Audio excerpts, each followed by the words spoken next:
अस्सलाम वालेकुम दोस्तों, तुसी देख रहे हो YouTube channel Ravi buffalo TV ते मैं मलिक उमर। जिन दोस्तों ने चैनल को सब्सक्राइब नहीं किया सब्सक्राइब कर लो ताकि आने वाले जानवरों की वीडियो तुहाड़े तक बआसानी पहुँच सके। दोस्तों ने मालूम है कि असी इस चैनल ते प्योर रावी और नीली रावी के जानवर लैके हाजिर होने हाँ। माशाल्लाह इस वीडियो दूसरे सूबे भैंस मौजूद है। गब्बन भैंस है 4-5 दिन सून च लेंदी है। प्योर रावी दी भैंस है, माशाल्लाह बहुत ही नस्ली भैंस है।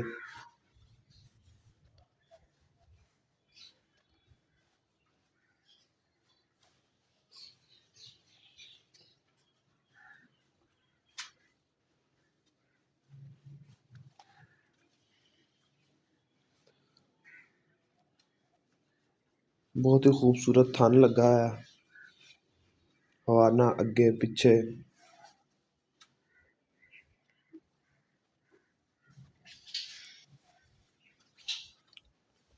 राब्ता नंबर 0309 1999 787।